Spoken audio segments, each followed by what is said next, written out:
நம்ம இந்த வீடியோவில் 9th ஸ்டாண்டர்டில் மெய்யெண்கள் டாபிக் கீழே சில சம்ஸ் பார்க்க போகிறோம். ஏற்கனவே 2 பார்ட் முடிச்சிருக்கோம். இது 3வது பார்ட். இதில் முடிவுறா சுழல் தசம எண்ணை விகிதமுறு எண்களாக மாற்றுதல் பற்றி பார்க்க போகிறோம். இதுக்கு முன்னாடி முடிவுறு தசம எண்களை விகிதமுறு எண்களாக மாற்றுதல் பார்த்துருக்கோம். இப்போ எடுத்துக்காட்டுக்கு பாருங்கள், 2.4ன்னு இருக்குது. இதை எப்படி பின்னமாக மாற்றுவோம்? ஒரு ஸ்தானம் தள்ளி புள்ளி இருக்குது. அப்போ அந்த புள்ளி எடுக்கணும்னா நம்ம 24/10ன்னு போடுவோம். இது இங்கே இன்னொரு நம்பர் இருந்தானா 2 ஸ்தானம் தள்ளி வந்தோன்னா கீழே 100ன்னு போடுவோம். இப்போ நம்ம ஒரு ஸ்தானம் தள்ளி புள்ளி இருக்கிறனால 24/10ன்னு போடுவோம். இதை 2ஆல் அடித்தோம்னா 12/5ன்னு கிடைக்கும். இது முடிவுறு தசம எண்கள். இது முடிவுறா சுழல் தசம எண்கள்னால் நமக்கு 2.4 பார்னு இருக்கும். அதாவது மேலே கோடு இருக்கும். இந்த மாதிரி இருந்ததுன்னா என்ன அர்த்தம்னா இந்த 4 திரும்ப திரும்ப போய்கிட்டே இருக்கும்னு பார்த்துருக்கோம். 2.444 புள்ளி வச்சு போய்கிட்டே இருக்கும். இதை பின்னமாக மாற்றோம்னா நமக்கு கீழே 1 போட்டு எத்தனை 0 வரும்னு நமக்கு தெரியாது. ஏன்னா இந்த 4 போய்கிட்டே இருக்கும். அப்படிங்கும்போது இதை சமன்பாடாக கனெக்ட் பண்ணி நம்ம ஆன்சர் கண்டுபிடிக்கணும். ஏன்னா சமன்பாடாக மாற்றும்போது 2 சமன்பாடு கண்டுபிடிச்சிட்டோம் அப்படின்னா 2வது சமன்பாடுலேருந்து 1வது சமன்பாடாக கழிச்சோ கூட்டியோ நம்ம ஆன்சரை கண்டுபிடிச்சிடலாம். இப்போ எக்ஸ் 2.4 பார்னு எடுத்துக்கிடுவோம். இது முதல் சமன்பாடு.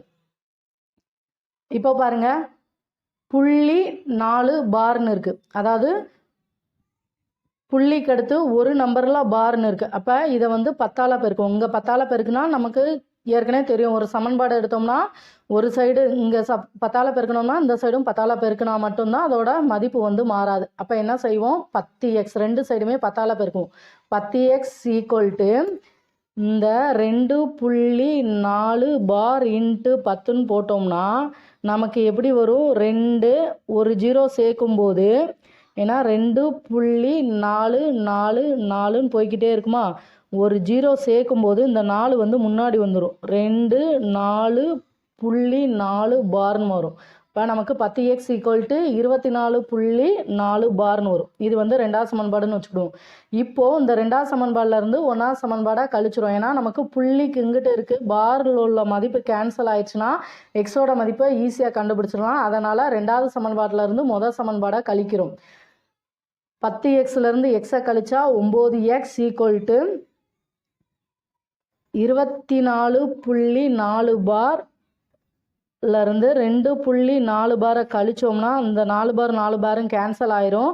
24லேருந்து 2 கழிச்சோம்னா 22ன்னு கிடைக்கும். இப்போ 9x = 22. நமக்கு எக்ஸோட மதிப்பு தான் தேவை. எக்ஸை மட்டும் வச்சுட்டு பெருக்கல்ல இருக்கும்போது ஈக்குவல்ட்டுக்கு இங்கிட்டு வரும்போது வகுத்தல்லாம் மாறும். அப்போ நமக்கு எக்ஸோட மதிப்பு 22/9ன்னு கிடைக்கும். அதாவது முடிவுறு தசம எண்ணா இருந்ததுன்னா நம்ம ஈஸியாக அதை பின்னமாக மாற்றிடலாம். இது முடிவுறா சுழல் தசம எண்ணா நம்ம இந்த மெத்தடில் செஞ்சு தான் அதை விகிதமுறு எண்ணா மாற்ற முடியும்.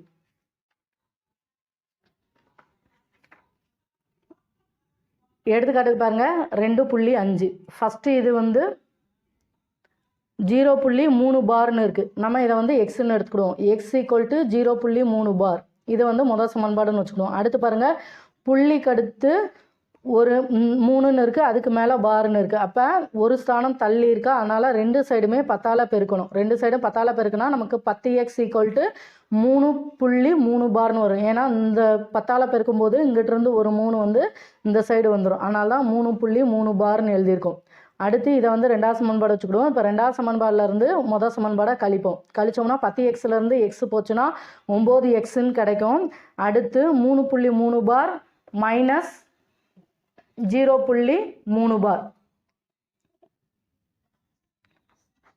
0.3 பார். இதை கழிச்சோம்னா இதுவும் கேன்சல் ஆயிரும். நமக்கு 3ன்னு கிடைக்கும். அதாவது 9x = 3ன்னு கிடைக்கும். எக்ஸோட மதிப்பு தான் தேவை. எக்ஸை மட்டும் வச்சுட்டு இந்த பெருக்கல்ல இருக்கும்போது ஈக்குவல்ட்டுக்கு அங்கிட்டு வரும்போது வகுத்தல்லாம் மாறும். அப்போ நமக்கு x = 3/9ன்னு கிடைக்கும். 3ஆல் அடித்தோம்னா எக்ஸோட மதிப்பு 1/3ன்னு வரும். அடுத்து 2வது பாருங்கள், x = 2.124. இந்த 3 நம்பருக்கு மேலே பார் போட்டிருக்காங்க. அப்போ புள்ளிக்கு அடுத்து 3 நம்பர் இருக்கனால நம்ம 1000ஆல் 2 சைடும் பெருக்கணும். அப்படி பெருக்குனா 1000x = இது எப்படி வரும்? 2.124 124ன்னு போய்கிட்டே இருக்கும். இப்போ 1000ஆல் பெருக்கும்போது 1000ஆல் பெருக்கும்போது இந்த 3 நம்பர் முன்னாடி வந்துடும். அப்போ நமக்கு கிடைக்கிறது 2124.124 பார் இப்படி வரும். இப்போ முதல் சமன்பாடு வந்து எக்ஸ் ஈக்குவல் டு 2.124 இந்த 1லேருந்து கோடு போடுவோம். ரெண்டாவது வந்து 1000ஆல் பெருக்கும்போது 1000 எக்ஸ் ஈக்குவல் டு 2124.124 மேலே கோடு இப்படி போகும். இது வந்து ரெண்டாவது சமன்பாடு.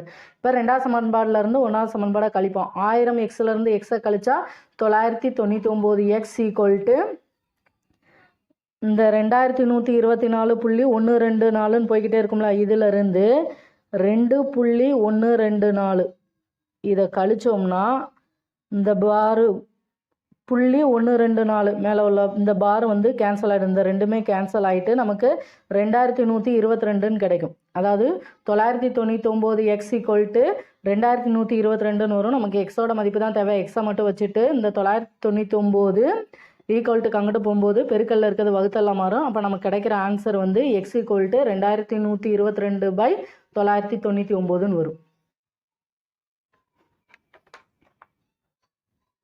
அடுத்து மூணாவது சம் பாருங்க. எக்ஸ் ஈக்குவல் டு 0.4 5க்கு மேலே பார். புள்ளிக்கு அடுத்து இந்த 4 வந்து ஃபஸ்ட்டு முன்னாடி கொண்டு போயிடும். ஏன்னா பாருங்கிறது 5க்கு மேலே தான் இருக்குது. இதை எக்ஸ் ஈக்குவல் டு 0.4 5க்கு மேலே பார் இருக்குது. இதை வந்து முதல் சமன்பாடுன்னு வச்சுக்கிடுவோம். ரெண்டாவது இது வந்து இந்த 0.4 புள்ளிக்கு அங்கிட்டு ஒரு 4 இருக்குது. அதை வந்து இந்த சைடு கொண்டு போவோம். அப்போ நம்ம ரெண்டு சைடும் 10ஆல் பெருக்குவோம். 10x ஈக்குவல் டு 4.5 பார்னு கிடைக்கும். ஏன்னா 10ஆல் பெருக்கும்போது ஒரு ஸ்தானம் வந்து இந்த சைடு போகும். 4.5 பார்னு கிடைக்கும். இது வந்து ரெண்டாவது சமன்பாடுன்னு வச்சுக்கிடுவோம். அடுத்து பாருங்க, புள்ளிக்கு அடுத்து 5 பார்னு இருக்கு. இப்போ ஒரு ஸ்தானம் தள்ளி புள்ளி இருக்கு, அதுக்கு மேலே ஒரு பார் இருக்கு. அப்போ இதை திரும்ப நம்ம 10ஆல் பெருக்குவோம். 10xையும் 10ஐயும் பெருக்கினா நமக்கு 100xன்னு கிடைக்கும். ஈக்குவல் டு இந்த 5 பாருங்கிறது 10ஆல் பெருக்கும்போது ஒரு 5 முன்னாடி போயிடும். அப்போ நமக்கு 45.5 பார்னு கிடைக்கும். இது வந்து மூணாவது சமன்பாடு.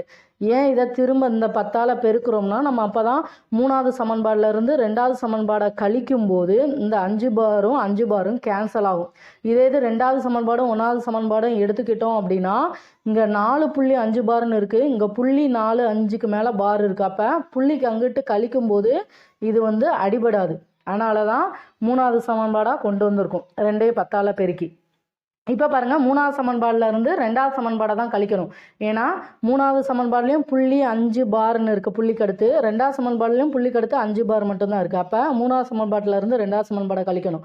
100xல இருந்து நம்ம 10xை கழிச்சா 90x. அடுத்து 45.5 பாரில் இருந்து 4.5 பாரை கழிச்சா இந்த 5 பாரும் கேன்சல் ஆயிரும். 45லேருந்து 4 போச்சுன்னா 41ன்னு கிடைக்கும். இப்போ எக்ஸோட மதிப்பு தான் தேவை. எக்ஸை மட்டும் வச்சுட்டு பெருக்கல்ல இருக்க 90 ஈக்குவல் டு அங்கிட்டு போகும்போது வகுத்தல்ல மாறும். அப்போ நமக்கு எக்ஸோட மதிப்பு 41/90ன்னு கிடைக்கும்.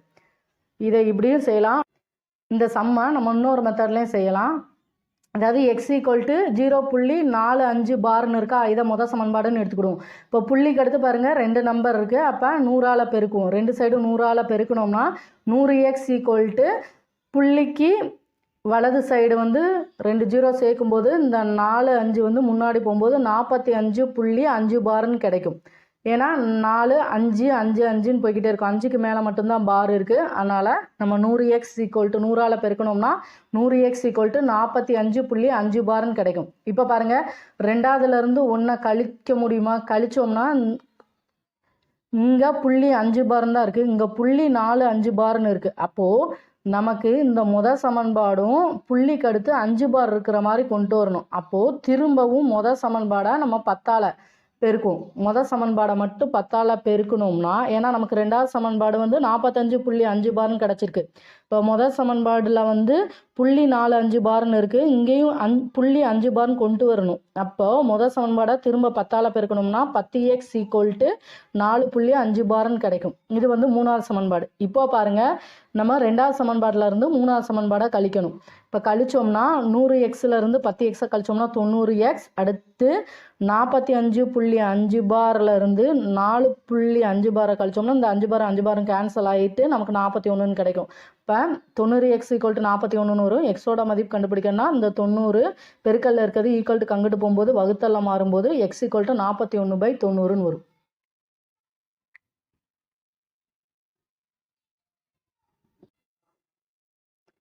இந்த மாதிரி சம்மை வந்து நம்ம 2 வழியிலையும் செஞ்சுக்கலாம்.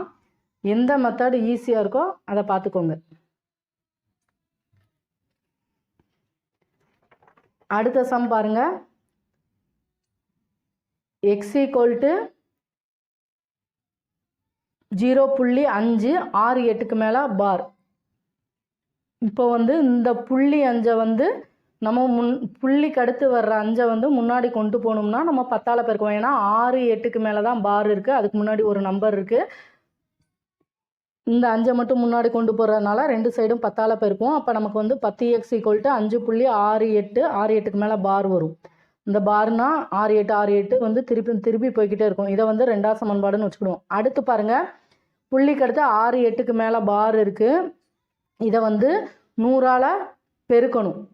ஏன்னா 2 ஸ்தானம் தள்ளி புள்ளி இருக்கனால 100ஆல் பெருக்கணும். இப்போ 10ஐயும் 100ஐயும் பெருக்கினா நமக்கு 1000 வரும். 1000x = இந்த 5.68 பார். இதை 100ஆல் பெருக்கும்போது நமக்கு 568.68 பார்னு வரும்.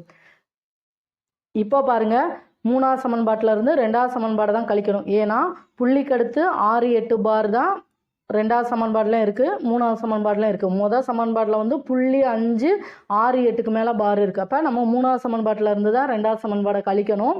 அப்படி கழிச்சோம்னா 1000xலேருந்து 10xஐ கழிச்சோம்னா நமக்கு 990xன்னு கிடைக்கும். = 568.68 பார் மைனஸ் 5.68 பார். இந்த 0.68ம் 0.68 கேன்சல் ஆயிரும். 568லேருந்து 5 கழிச்சோம்னா நமக்கு 563ன்னு கிடைக்கும். அப்போ 990x = 563ன்னு வரும். நமக்கு எக்ஸோட மதிப்பு தான் தேவை. எக்ஸை மட்டும் வச்சுட்டு இந்த பெருக்கல்ல இருக்க 990 ஈக்குவல்ட்டுக்கு அங்கிட்டு போகும்போது வகுத்தல் மாறும். நமக்கு ஆன்சர் வந்து x = 563/990ன்னு கிடைக்கும்.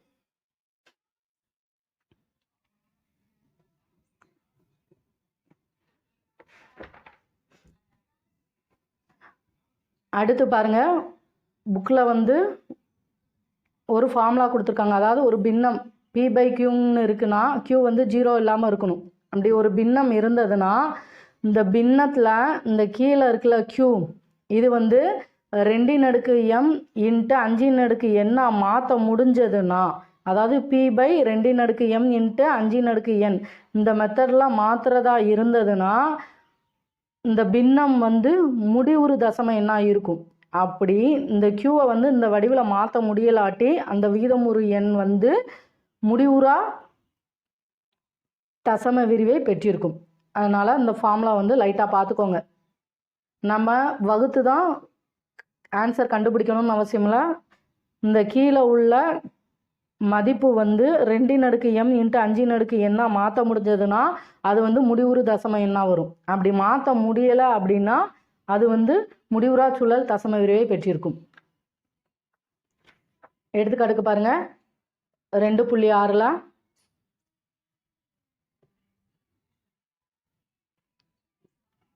ஃபஸ்ட்டு வந்து 13/64ன்னு கொடுத்துருக்காங்க. 13 அப்படியே போட்டுருவோம். இந்த 64 பகா காரணிப்படுத்தும் போது ஃபஸ்ட்டு 2ஆல் வகுத்தோம்னா 3 2 6 2 4, திரும்ப 2ஆல் போட்டோம்னா 2 2 மிச்சம் 1 இருக்குது, 6 2 12.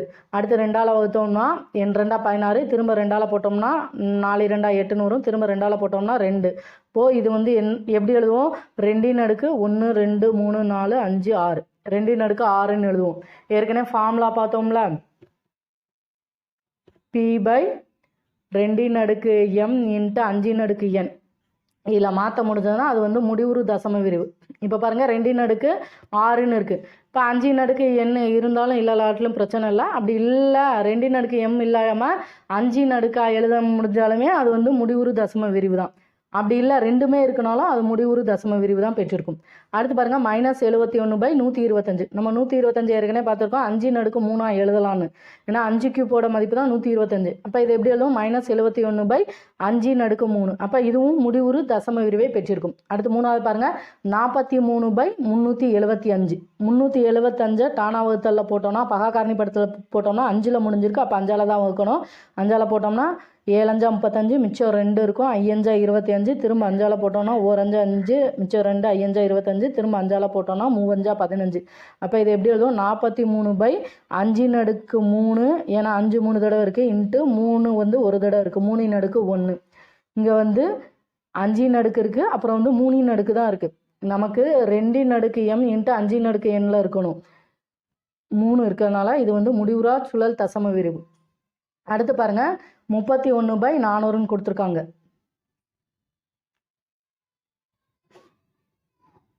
400 டானா வகுத்தல்ல போட்டோம்னா ஃபஸ்ட்டு 2ஆல் போட்டோம்னா 2 4 2 0 போட்டுரும். திரும்ப 2ஆல் வகுத்தோம்னா 100ன்னு வரும். திரும்ப அதை 2ஆல் வகுத்தோம்னா 50, திரும்ப அதை 2ஆல் வகுத்தா 25, திரும்ப நம்ம 5ஆல் வகுப்போம்னா 5ல் முடிஞ்சிருக்கு, 5 25. அப்போ 2/4 இன்ட்டு 5/2ன்னு எழுதுவோம்.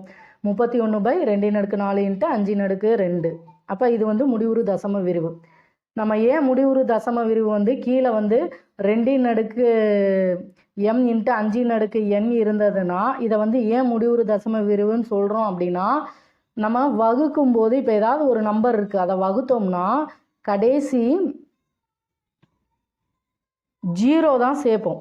ஏன்னா ஏதாவது ஒரு நம்பரை இறக்கி அது போகலை அப்படின்னா மேலே புள்ளி வச்சா 0 தான் சேர்ப்போம். இப்போ 0 சேர்க்கும்போது கடைசி 0ல் முடிகிறதுனா அந்த நம்பர் வந்து 2ஆலையும் வகுபடும், 5ஆலையும் வகுபடும். இது ஏற்கனவே நம்ம படிச்சிருப்போம் முன்னாடியே. அதனால தான் நம்ம 2m இன்ட்டு 5n வந்தால் இது வந்து முடிவுறு தசம விரிவில் வரும்னு சொல்கிறோம். ஏன்னா இப்போ மீதம் வந்து 1 வருதுன்னு வச்சுக்கோங்க, புள்ளி வச்சோம்னா ஒரு 0 சேர்ப்போம். இப்போ 2ன்னு இருந்ததுன்னா I2 10 0 வந்துடும். சப்போஸ் இது 1 முடியுது, அடுத்து வந்து ஒரு 0 சேர்க்குறோம் அப்படின்னா, எடுத்துக்காட்டுக்கு சொல்கிறேன், 0 சேர்க்குறோம்னா இப்போ 5ஆல் வகுக்கிறோம் அப்படின்னா 2 10. அதனால தான் p/2m இன்ட்டு 5n இந்த மாதிரி இருந்ததுன்னா அது வந்து முடிவுறு தசம எண்ணாக இருக்கும்னு சொல்கிறோம்.